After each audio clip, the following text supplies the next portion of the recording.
Hi, I'm Yara Sachs. I'm the Member of Parliament for York Centre, and I'm also the Parliamentary Secretary to the Minister of Families, Children and Social Development.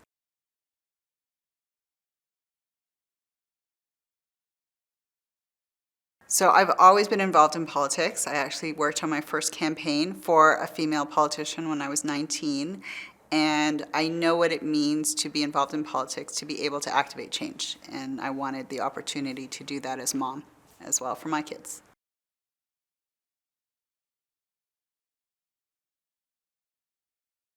So I'd say my proudest accomplishment to date that has been completed start to finish was writing a mental health literacy handbook for parliamentarians with my colleague in the Senate, Senator Stan Kuchar, and we created it in the 43rd Parliament as a handbook for everyone from across every party to be able to enact good mental health practices in their offices and in their constituencies.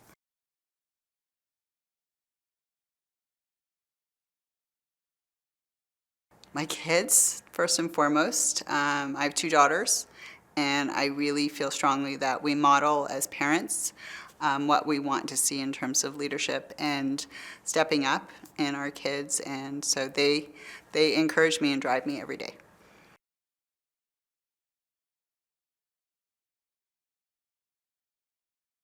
So on my first day in the chamber, the day I was sworn in, the Prime Minister let me know that I couldn't be fired, that the only way you can lose your job as an MP is to not be reelected.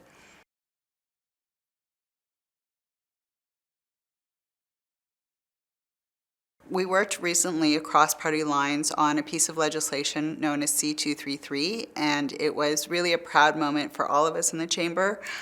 We received unanimous consent on it. It's a bill that helps address coercive control and intimate partner violence and trains judges and the community on the importance of knowing the signs.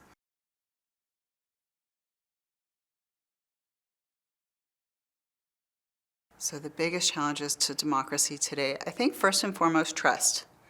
So we're in a moment where a lot of communities, a lot of individuals don't know who to trust to get evidence-based information, good information.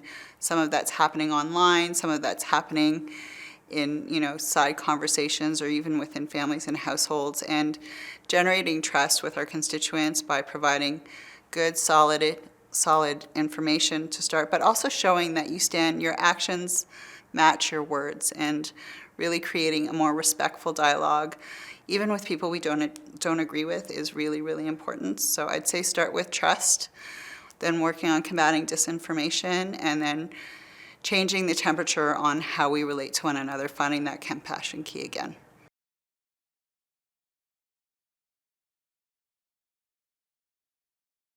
So what gives me hope for the next generation is, first and foremost, they know how to speak up and speak their mind. They share their thoughts, they're active, they're advocates, and they're doing it on many, many platforms that are available to them that perhaps my generation didn't have. So when I see young people speaking out, being clear on what they want and what they want to see, the actions that we take and are accountable for, I have a lot of hope for the next generation. They'll be able to take the lead.